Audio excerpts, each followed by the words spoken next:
तो आदाब, नमस्कार, गुड इवनिंग, सत श्री अकाल। एक बार फिर आप तमाम लोगों का स्वागत है क्राइम तक की कहानी के इस एपिसोड में। उम्मीद है पूरी फैमिली अच्छी होगी।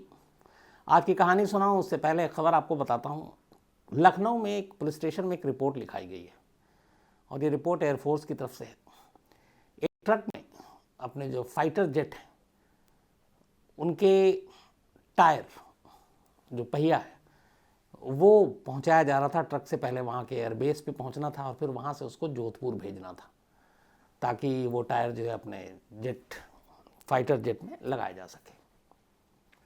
6 टायर थे उस ट्रक में कुछ कुल मिलाकर, लेकिन एक टायर चोरी हो गई। ड्राइवर ने बताया कि एक जगह पे रास्ते में काफ़ी भीड़ थी, गाड़ी स्लो चल रही थी, उसके पीछे एक और कार थी।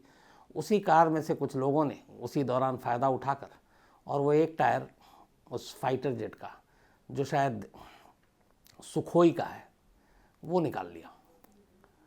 अब ड्राइवर ने फिर कंप्लेंट की, एयरफोर्स के लोगों को पता चली, फिर फ़ौरन पुलिस को रिपोर्ट लिखाई गई। अब पुलिस जो है इसको बहुत ही सीरियसली इन्वेस्टिगेट कर रही है। अब सवाल यहाँ पे ये है कि ये जो फाइटर जेट का टायर है ये किसी और काम आ नहीं सकता, न किसी गाड़ी में लग सकता है न कहीं और। तब इसके चुराने के पीछे मकसद क्या है? अब ये भी जांच हो रही है। तो अपने यहाँ एक से एक चोर पड़े हुए हैं, एक से एक कारनामे कर गुजरते हैं, तो मुझे लगा ये आपसे शेयर करूं। अब आज की कहानी के ऊपर आते हैं। अब तक हम लोग देश में जब ठग की बात करते हैं तो पहला नाम नटवर लाल का ही आता है लेकिन अब नटवर लाल इस दुनिया में है नहीं। आज के दौर की अगर बात करूं तो अगर कोई सबसे बड़ा ठग है, ठग आजम, तो शायद वो यही है जिसकी मैं आपको कहानी सुनाने जा रहा हूं।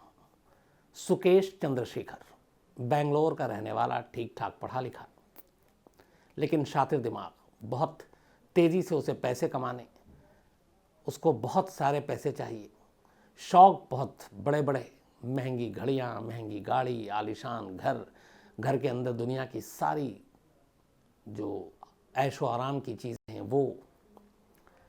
लेकिन पैसे हैं नहीं तो क्या करें? तब उसने लोगों के दिमाग से खेलना शुरू किया और इसके बाद कैसे कैसे उसने पैसे बनाए वो आगे। अभी की कहानी शुरू करते हैं 15 जून 2020 से। दिल्ली पुलिस की स्पेशल सेल को एक फ़ोन नंबर मिलता है। ये फ़ोन नंबर ILD जो इसका नंबर था ये UK बेस था, इंग्लैंड का। इस नंबर को पुलिस जब ट्रेस करती कि यह है क्या, तो उसके ज़रिए पता चलता है कि इस नंबर से कनेक्टेड एक और नंबर है और वो नंबर है इंडिया का। अब उस नंबर की पड़ताल की जाती है तो पता चलता है कि ये जो नंबर है ये दिल्ली में एक्टिव है और दिल्ली में भी ये जो एक्टिव है ये रोहनी इलाके में एक्टिव है। अभी इस पे पूरी जांच पुलिस कर रही थी। इसी दौरान में 15 जून 2020 को एक लेडी जिनका नाम आदिति सिंह है, वो दिल्ली पुलिस की स्पेशल सेल के पास पहुंचती हैं और वहां जाकर कहती हैं कि उनके पास पिछले कुछ वक्त से कई फ़ोन आ रहे हैं और अब तक करीब वो 200 करोड़ रुपए उस शख्स को दे चुकी हैं, 200 करोड़ रुपीस। अब सुन के स्पेशल सेल के उन अफसरों के भी पैरों तले ज़मीन खिसक गई कि ये मामला क्या है। फिर उन्होंने कुछ नंबर बताए। जब वो नंबर बताए तो पता चला कि स्पेशल सेल के पास जो एक नंबर आया था जिसका मैं अभी जिक्र कर रहा था आपको, ILD नंबर UK बेस्ड, वो नंबर ये नंबर सेम था। तो पता चला कि इसका लोकेशन क्या है, तो मालूम हुआ कि रोहनी।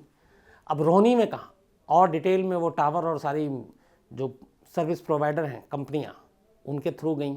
एयरटेल का नंबर निकला तो सबसे ज़्यादा करीब जाते जाते ज़ीरो इन हुआ तो पता चला कि ये तो तिहाड़ जेल के अंदर से ऑपरेट हो रहा है। अब तिहाड़ जेल के अंदर से फ़ोन ऑपरेट हो रहा है। जेल के अंदर फ़ोन अलाउड नहीं है, वहाँ जैमर लगा होता है, कैदियों के पास तो सवाल ही नहीं है कहने के लिए, लेकिन जेल के अंदर से ये फ़ोन एक्टिव है। अब जेल के अंदर कौन, खामोशी के साथ इसकी जांच की गई तो पता चला जेल के अंदर एक कैदी बंद है जिसका नाम है सुकेश चंद्रशेखर और वही इस फ़ोन को यूज़ कर रहा है। जहाँ पे ये फ़ोन यूज़ कर रहा था वो बैरक नंबर 204, वार्ड नंबर 3। अब पुलिस के लिए कि तिहाड़ के अंदर से एक शख्स फ़ोन यूज़ कर रहा है और एक लेडी कंप्लेन करने आई है कि करीब 200 करोड़ रुपए ठग लिए। इसके बाद पूरी जांच होती है। सबसे पहले उस लेडी की कंप्लेंट को पुलिस नोट करती है। जो पूरी शिकायत है उसी में कहानी है। शिकायत यह है कि आदित्य सिंह शिवेंद्र मोहन सिंह की पत्नी है। अब शिवेंद्र मोहन सिंह कौन है? शिवेंद्र मोहन सिंह एक बड़े तोप, रैनबैक्सी लेबोरेटरी आपने सुना होगा, बहुत बड़ी कंपनी। इसके अलावा फोर्टिस हेल्थ केयर, ये जो फोर्टिस के अस्पताल और बाकी चीज़ें हैं। इसके अलावा रेलिगेयर एंटरप्राइजेस। तो रैनबैक्सी के प्रमोटर रहे थे शिवेंद्र मोहन सिंह, और इन्हीं शिवेंद्र मोहन सिंह अरबपति, इनकी पत्नी आदिति सिंह। शिवेंद्र मोहन सिंह 2019 से जेल में बंद हैं तिहाड़ में। 17 अक्टूबर 2019 को इनको अरेस्ट किया गया था कुछ घोटालों के मामले में, इकोनॉमिक ऑफेंस। 3 अलग अलग केस थे इनके खिलाफ, चीटिंग के और उसके, और उसी सिलसिले में ये गिरफ्तार हुए और उसके बाद कोर्ट ने इनको जेल भेज दिया और 2019 से ही ये जेल में बंद है। तो आदित्य सिंह ने जो अपनी रिपोर्ट लिखा है उसमें यह था कि जेल में बंद हैं, उनकी ज़मानत की काफ़ी कोशिशें की गई, ज़मानत मिल नहीं रही थी। साल बीत गया। साल बीतने के बाद 2020 में 15 जून को आदित्य सिंह के पास पहली बार एक कॉल आता है। ये जो कॉल आया था ये एक ऐसा नंबर था जिसको उन्होंने उठाया, अननोन नंबर। कॉल करने वाले ने उनसे कहा कि मैं मिनिस्ट्री ऑफ लॉ से बोल रहा हूँ, कानून मंत्रालय से।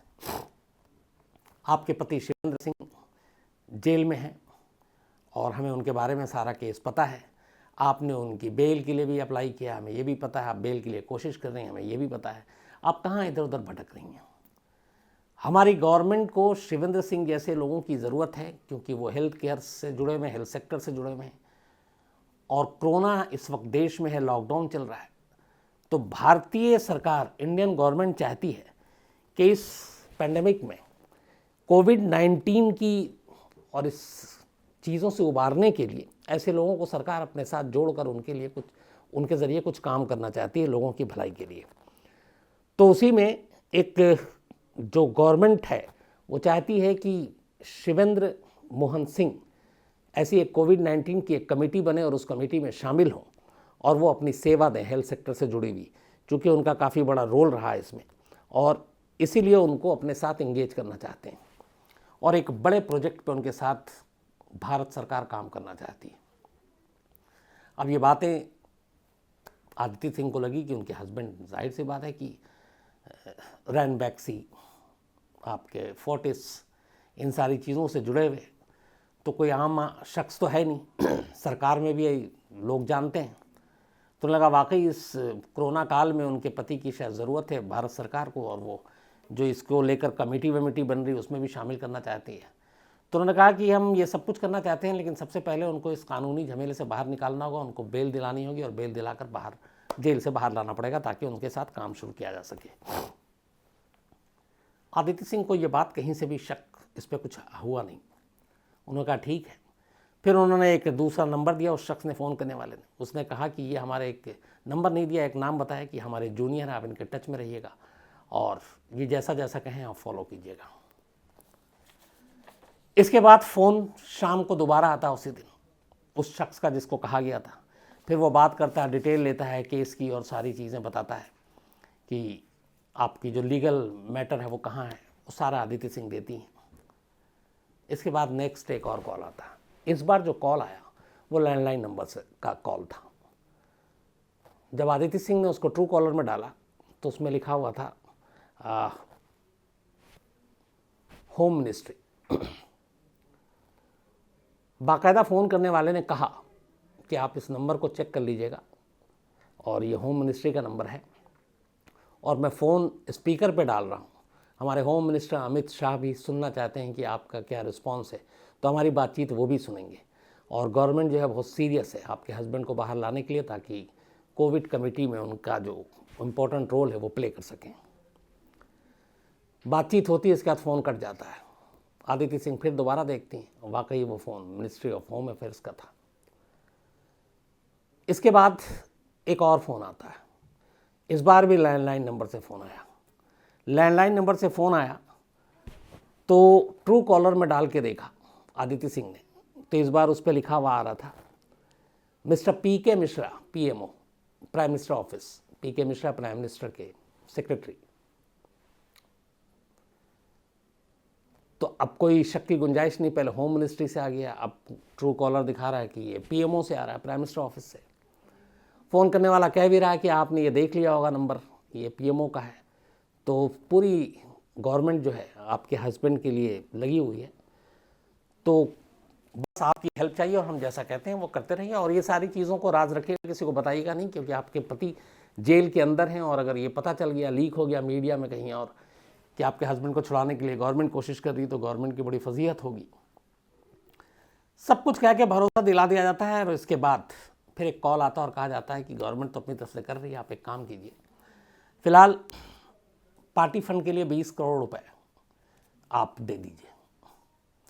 अब इधर आदित्य सिंह को अब तक लगा कि पूरा वो भरोसा जीत चुके हैं वो लोग, उन्हें लगा सही हैं, उनके हस्बैंड बाहर आ जाएंगे। 20 करोड़ में से कहा गया कि आप इसको या तो दुबई में ट्रांसफ़र कीजिए या हांगकांग में। हांगकांग में अपने कुछ दोस्तों और बाकी चीज़ों से लेकर आदित्य सिंह ट्रांसफ़र कर देती हैं। पहली खेप में 20 करोड़ रुपए उनको मिल जाता है। ये पहली किस्त थी। इसके बाद फिर फ़ोन का सिलसिला शुरू होता है। फिर कहा जाता है कि अभी स्टेट में चुनाव है, आपको याद होगा, उसके बाद बंगाल में और कई जगह पे चुनाव, तो चुनाव के नाम पे फिर पैसा मांगा जाता है। 30 अलग अलग बार 30 किस्तों में 30 टाइम्स इस फ़ोन कॉल के ज़रिए आदित्य सिंह से कुल मिलाकर 200 करोड़ रुपए वसूल लिए जाते हैं। कई बार जो फ़ोन आया उसमें फिर बात कराई गई, जो सेक्रेटरी हैं मिनिस्ट्री ऑफ लॉ के, उनसे भी, उसका भी नंबर आ रहा है। और जब 200 करोड़ रुपए निकल गए, उसके बाद भी शिवेंद्र सिंह बाहर नहीं आ रहे हैं, आदित्य सिंह को डाउट हुआ। इसके बाद फिर उन्होंने, जब फ़ोन आया तो उन्होंने कहा कि अब तो टाइम हो गया, आपने इतने पैसे भी ले लिए। अब उधर से धमकाना शुरू हो गया कि बड़े बड़े बहुत सारे बिजनेसमैन हैं जो अभी जेल में हैं, और उनकी तो हम बेल के लिए डेट भी नहीं लगने देते हैं, तो आप सरकार से पंगा ना लो, सब कुछ हो जाएगा, आप जैसा कहते हैं करते जाएं, पैसे देते जाएं। 200 के बाद आदित्य सिंह भी हार गई। उन्होंने ये सारे पैसे अपने बच्चों के और बाकी कुछ एसेट्स बेच के, कुछ एफडी, कुछ लोन लेके, रिश्तेदारों से कर्ज लेके, जो उन्होंने कंप्लेंट में लिखा, ये सारे पैसे चुकाए 200 करोड़ रुपए। अब इस कंप्लेंट के बाद ये पूरी कहानी थी आदित्य सिंह की। स्पेशल सेल ने इसको इन्वेस्टिगेट किया और मामला अब ईओडब्ल्यू को दे दिया, क्योंकि ये चीटिंग का मामला था और फ्रॉड का था और पैसों का लेन देन था। तो अब दिल्ली पुलिस की ईओडब्ल्यू यानी कि इकोनॉमिक ऑफेंस विंग ने इस मामले को अपने टैकल किया और इस मामले की तफ्तीश आगे बढ़ाई। तफ्तीश आगे बढ़ाई तो जांच हुई। अब वो जो आईएलडी नंबर यूके का था उससे जांच हुई। आदित्य सिंह ने बताया था कि कई बार जो पैसे लेने आए तो एक सीडान कार में एक शख्स आता था और उस कार के अंदर एक लेडी बैठी होती थी, लेकिन वो कभी कार से बाहर नहीं आती थी। ईओडब्ल्यू ने कहा कि ठीक है, आपका कंप्लेंट तो आ गया, लेकिन अगर नेक्स्ट फ़ोन आता है तो आप मना मत कीजिएगा पैसे देने के लिए, आप पैसे दीजिएगा फिर लोकेशन पे, ताकि हम लोग रेड हैंड पकड़ सकें। इसके बाद इत्तेफाक से फिर फ़ोन आता है, पैसे की लेन देन की फिर बात होती है। 4 लोकेशन थे दिल्ली में अलग अलग, जहाँ पे ये सारे 30 बार में 200 करोड़ रुपए दिए गए थे। 4 लोकेशन थे दिल्ली के। अब एक बार फिर फ़ोन आया, 10 करोड़ रुपए इस बार कहा गया कि आप दीजिए। अब आदित्य सिंह चूँकि पुलिस को बता चुकी थी, 10 करोड़ लेकर तय जगह पर पहुँच जाती हैं। वहाँ पे ईओडब्ल्यू के अपने पुलिस वाले सादी वर्दी में चारों तरफ गाड़ियों समेत इंतज़ार करते हैं। थोड़ी देर के बाद एक कार आती है, कार से एक शख्स उतरता है, आदित्य सिंह उसे बैग देती हैं, वो बैग लेकर कार में बैठता, आगे निकल जाता है। पुलिस अब उसका पीछा करती है कि और तो कोई नहीं है। थोड़ी देर के बाद लगता है कि और कोई नहीं है, तो पुलिस उस गाड़ी को रोकने की कोशिश करती है, लेकिन वो भगाता है। भगाते भगाते वो निज़ामुद्दीन पुलिस स्टेशन के पास पहुंचता है तब तक पुलिस चारों तरफ से उसको घेर लेती है और फिर उस शख्स को पकड़ लेती है। उस शख्स को गिरफ्तार करने के बाद उस गाड़ी से वो पैसे भी मिल जाते हैं। अब उससे पूछताछ होती है, फिर वो कड़ियाँ खोलता है। वो कहता है कि मुझे मेरा भाई इंस्ट्रक्शन देता था और मैं हमेशा कि कब कहाँ पहुँचना है और पैसे लेने हैं, मैं पैसे लेकर अपने भाई तक पहुँचा देता था। इसके बाद उसके भाई तक पुलिस पहुँची, भाई को उठाया। भाई ने कहा कि मुझे जेल से इंस्ट्रक्शन आता था कि कब कहाँ जाना है, तो मैं अपने भाई को भेजता था। और ये जो पैसे थे ये कहाँ हैं? उसने कहा ये बाकी सब चीज़ें आपको सुकेश चंद्रशेखर से पता चलेगा। अब पुलिस इसके बाद EOW कोर्ट की इजाज़त से, क्योंकि सुकेश चंद्रशेखर को पकड़ने या ढूंढने की ज़रूरत नहीं थी, वो पिछले 1 साल से ऑलरेडी तिहाड़ जेल में बंद है चीटिंग के ही मामले में। EOW की टीम अब तिहाड़ जेल पहुंचती है, सुकेश चंद्रशेखर से पूछताछ करती है, इन्वेस्टिगेट करती है। अब यहाँ से एक नई और चौंकाने वाली कहानी सामने आती है। जब EOW की पहुंची और पूरे जेल की उसने तलाशी ली, सब कुछ, इसको जिस बैरक में रखा गया था उस बैरक में 40 कैदियों को रहने की मतलब एक तरह से कैपेसिटी है रखने की, लेकिन उस बैरक में सुकेश को अकेला रखा गया था। उस बैरक तिहाड़ के अंदर जितने भी हैं सारे जगह CCTV कवर है, ताकि कोई कैदी कुछ गलत काम ना करे, कोई सुसाइड करने की कोशिश करे तो अलर्ट हो जाए, बाकी तमाम चीज़ों के लिए कि रूल्स रेगुलेशन फॉलो कर रहा है कि नहीं। हैरत तब हुई जब EOW की टीम वहाँ पहुँची। सुकेश के उस बैरक में जितने CCTV कैमरे लगे हुए थे उन कैमरों को या तो पानी के बोतल से या कोल्ड ड्रिंक के बोतल से या टॉवल से या पर्दे से ढक दिया गया था और कुछ भी दिखाई नहीं देता था कि सुकेश क्या कर रहा है, क्योंकि कैमरा दिखाई नहीं दे रहा। जो वहाँ का CCTV ऑपरेट करता था उस शख्स ने कई बार कंप्लेंट की डिप्टी सुपरिटेंडेंट को, यहाँ तक कि सुपरिटेंडेंट ऑफ जेल को, लेकिन उन लोगों ने अनसुना कर दिया। और बिना कैमरे के अब सुकेश आराम से अपने बैरक में रहकर मोबाइल का यूज़ करता था। iPhone 12 उसके पास, एक और iPhone। इसके अलावा पता चला कि वो जो जेलर हैं उनके भी ऑफिस में तय वक्त से ज़्यादा वहीं पड़ा रहता था, क्योंकि वहाँ सारी सुविधाएं भी थी। फिर इंक्वायरी हुई, इससे पूछताछ हुई, तो पूछा गया कि तुम ये सब कैसे करते हो। उसने कहा हर चीज़ बिकती है, कीमत लगाने वाला चाहिए। जांच में फिर उसके खुलासे और बयान के बाद पता चला कि इस जेल का शायद ही ऐसा कोई स्टाफ हो जिसको सुकेश ने खरीद ना रखा हो। Superintendent of jail, deputy superintendent of jail, उसके नीचे वाला, गार्ड, संतरी, सफाई कर्मचारी, हर एक को ये करीब 25 से 30 करोड़ रुपए 1 साल में तिहाड़ के जेल स्टाफ को दे चुका था, सिर्फ इसलिए ताकि वो उसके किसी भी काम में रोक टोक ना कर सकें और उसे जो चाहिए जेल के अंदर वो मुहैया कराएं। उसमें चाहे मोबाइल हो, चाहे सिम हो, चाहे अच्छा खाना हो, अच्छा पीना हो, हर कुछ। यहाँ तक कि जब वो कोर्ट में पेशी के लिए जाता था तो भी उसके लिए अलग इंतज़ाम होते थे। जेल के स्टाफ में इस बात की लड़ाई होती थी कि सुकेश के साथ कौन जाएगा कोर्ट में, क्योंकि उसे मालूम है कि वहाँ पे भी पैसे बटेंगे। उसने हर शख्स को ख़रीद रखा था। फिर उसने बताया कि ये सब कुछ उसने कैसे किया। जब ये सारा भेद खुल गया, उसने कहा कि जब वो जेल में आया तो जेल में आने के बाद उसकी बड़ी मुलाकात हुई बड़े बड़े लोगों से, और जेल में बड़े ऊंचे ऊंचे कैदी बंद थे, एक से एक नामी कैदी भी बंद थे। उनमें एक चंद्रा ब्रदर्स थे। चंद्रा ब्रदर्स के अलावा कार्तिक चिदम्बरम, याद होगा आपका, अपने जो चिदम्बरम एक्स फाइनेंस मिनिस्टर, उनका बेटा भी तिहाड़ में रहा, हालांकि बेल में फिर बाहर आ गया। मोइन कुरैशी, एक मीट सप्लायर, अतुल पुरी और ऐसे नामालूम कितने। तो संजय चंद्रा और भाई अजय चंद्रा ये भी थे। उसी दौरान में इसकी मुलाकात वहाँ शिवेंद्र सिंह से हुई, जो रैन बैक्सी और फोर्टिस के एक्स प्रमोटर। तो अब धीरे धीरे इसने सबके बारे में पता करना शुरू किया। तो उसने ये देखा, क्योंकि अब उसका दिमाग काम करना शुरू किया कि इनमें से किसको ठगा जाए, तो उसने देखा कि शिवेंद्र सिंह जो है वो सबसे ज़्यादा बेचैन है बेल आउट होने के लिए, कि किसी तरह ज़मानत मिले वो बाहर जाए। उसने कहा इसी की बेचैनी का फ़ायदा उठाते हैं। इसके बाद इसने फ़ोन एयरटेल का सिम लिया और इस स्पूफिंग के ज़रिए एक ऐप है जिसमें अगर कोई किसी का फ़ोन करे तो आप जिसका नंबर चाहें कि ये कहाँ कॉल कर रहा है, जैसे अगर सपोज़ मेरा मोबाइल है और मेरा शम्स के नाम पे है, तो इस स्पूफ के ज़रिए किसी और के मोबाइल से आपके मोबाइल पे भी आप वो अगर कर लेते हैं और आप किसी को कॉल करते हैं तो वो लगेगा कि ये शम्स का कॉल आ रहा, नाम वही आएगा। तो उसी स्पूफ और उस ऐप के ज़रिए उसने ministry of law, PMO, MHA, ministry of home affairs MHA, इन सब के वो ऐसा करता कि जिसके पास फ़ोन आता तो लगता कि ये वहीं का नंबर है। और इसी के बाद सारी डिटेल पहले उसने अपने लोगों से और जेल स्टाफ से, जेल स्टाफ के पास सारे लीगल डॉक्यूमेंट्स थे केस के, शिवेंद्र के, कि क्या क्या क्या है, तो उनके ज़रिए उसने इन्फॉर्मेशन लिया। कुछ बाहर बैठे हुए अपने गुरुओं के ज़रिए पूरी फैमिली का, पत्नी का, सबका नंबर से लेके सब कुछ ट्रेस किया।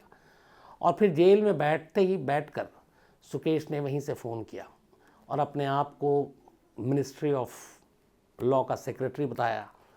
फिर होम मिनिस्ट्री के सामने स्पीकर पे बात करने का नाटक किया, पीएमओ में का नंबर करके फ़ोन पे बात किया और बेल आउट कराने और कोविड की कमेटी में डालने के नाम पर 30 किश्तों में 200 करोड़ रुपए आदित्य सिंह यानी एक्स प्रमोटर ऑफ रैन बैक्सी, उनकी वाइफ से लूट लिए जेल के अंदर रहकर।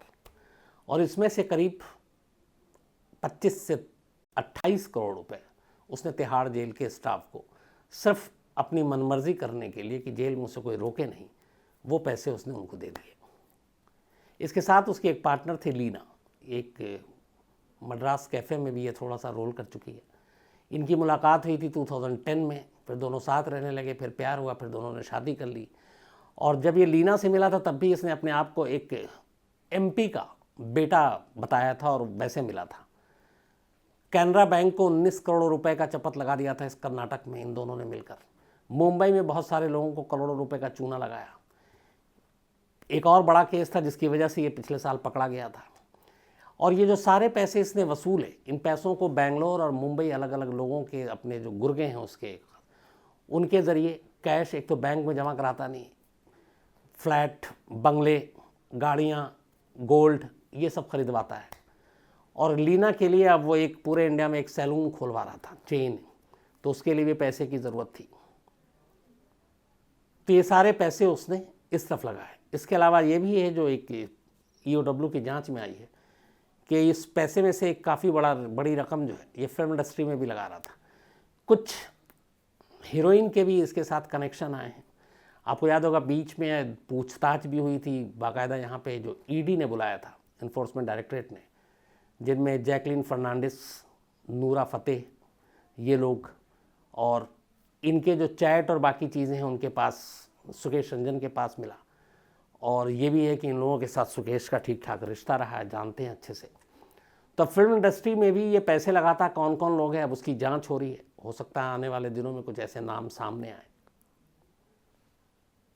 लेकिन कुल मिलाकर सुकेश चंद्रशेखर ने जेल से रहते हुए 200 करोड़ तो कमाए, लेकिन शिवेंद्र मोहन सिंह अभी भी जेल के अंदर हैं, ज़मानत नहीं मिली। हाँ, उनकी पत्नी ज़रूर लुट गई। 200 करोड़ रुपए अपने पति की रिहाई के एवज में वो उनसे ठग लिया गया और जिसका कोई फ़ायदा नहीं हुआ। तो ये थी कहानी आज के दौर के ठगे आज़म सुकेश चंद्रशेखर की। इसके अभी एक बेंगलोर में एक घर पे भी रेड पड़ी थी, और वो क्या आलीशान घर था और क्या क्या चीज़ें वहाँ से मिली। सिर्फ गाड़ियों की कीमत ही करीब 40-50 करोड़ रुपए से ज़्यादा की थी। इतनी गाड़ियाँ उसके पास और सारी महंगी। कई घड़ियाँ हैं जिनकी कीमत 4-4, 5-5 करोड़ रुपए है। और ये सारे इसने ठग कर लोगों से, ये हमेशा अपने आप को सिर्फ ब्यूरोक्रेट्स बनाकर ही लोगों को लूटता है। कभी IAS अफसर बताता है, किसी मिनिस्ट्री का अपने आप को सेक्रेटरी बताता है, इवन चीफ सेक्रेटरी बताता है। एक तो MP को भी ये ठग चुका, उनको भी चूना लगा चुका है। तो ये इसका शुरू से ही ये ठगी का तरीका जो है वो ब्यूरोक्रेट अफसर बनकर, और ये हर डिपार्टमेंट, हर मिनिस्ट्री के बारे में बड़ी गहराई से, बड़ी बारीकी से जानकारी रखता है। इवन हायरार्की कि कौन सा पोस्ट क्या होता है, चीफ सेक्रेटरी क्या होता है, अंडर सेक्रेटरी क्या होता है, सारी जानकारी इसको। धड़ल्ले से इंग्लिश बोलता है, धड़ल्ले से कई और ज़ुबान बोलता है, और कॉन्फिडेंस इतना है कि सामने वाला 1 सेकंड में इसके ऊपर बिलीव कर लेता है। टेक्नोलॉजी का माहिर है, नई नई टेक्नोलॉजी आ रही है, वो सब कुछ नए नए ऐप ये सब सीखता है और उसका बहुत बेहतर और भरपूर इस्तेमाल कर रहा है। फ़िलहाल जेल में है, चार्जशीट दाखिल हो चुकी है इस 200 करोड़ के मामले में, और इसी मामले में तिहाड़ जेल के 8 पुलिस वाले भी अरेस्ट हुए हैं। सुकेश चंद्रशेखर की मदद करने और ये रिश्वत जो 25 से 28 करोड़ रुपये उन्होंने एक साल में खाए, सीसीटीवी कैमरे को उन्होंने जिस तरीके से छुपाया और उसकी मदद की, बल्कि ये भी है चार्जशीट में कि कई बार तो जो पैसे की डिलीवरी हुई उस पैसे को लेने के लिए उस जेल के ऑफिशियल की गाड़ी का इस्तेमाल किया इसने, जेलर के, डिप्टी जेलर के, और जेल की गाड़ी एक तरह से वसूली के पैसे लेने के लिए निकली। ये सारे काम उसने जेल के अंदर रह कर किए। तो ये थी कहानी आज के ठग आजम की। आज कुंदन चौहान अहमदाबाद से, इनका जन्मदिन है, तो हैप्पी बर्थडे कुंदन साहब। धनंजय जाधव जी हैं वापी गुजरात से, इनका भी आज जन्मदिन है, हैप्पी बर्थडे धनंजय। इसके अलावा ऋत्विक हैं, आज इनका भी बर्थडे है, हैप्पी बर्थडे ऋत्विक। और अशोक सचदेवा जी ने भेजा है मेलबर्न से। इसके अलावा पायल मोहापात्रा हैं, इनका भी जन्मदिन है, तो हैप्पी बर्थडे पायल। मनीष वर्मा एडवोकेट, और इन्होंने एक पीली भेद की कहानी लिखी भेजी है, वो मैं ज़रूर सुनाता हूँ मनीष वर्मा साहब। इसके अलावा विजय कुमार हैं, रवि कुमार हैं मुजफ्फरपुर से, और ये तमिलनाडु के लॉरी गैंग की कहानी सुनना चाहते हैं। सगुन झा हैं अहमदाबाद से, और एक मैड्रिड 1992 यंग गर्ल का केस है वो सुनना चाहते हैं। नरिंदर सिंह हैं और मेलबर्न से, इन्होंने पूछा आप अपना जन्मदिन बताइए, तो 3 जनवरी 3 जनवरी होता है मेरा। इसके अलावा पिनाकी प्रसाद बिसोई हैं, और ये 100 मेगा टन न्यूक्लियर टेस्ट किया था रशिया ने, उसकी कहानी सुनना चाहते हैं। आर्यन मल्होत्रा हैं, चाइनीज़ मैस्केयर की कहानी सुनना चाहते हैं। और सैयद सलमान हैं बेंगलोर से। तो आप लोगों की कहानी जो जो फरमाइश है जल्दी जल्दी उसकी बारी आएगी। आज फिलहाल कहानी में इतना ही है। अब आपसे मुलाकात होगी कल रात 9 बजे किसी नई कहानी के साथ। तब तक अपना ख्याल रखिएगा। Thank you very much.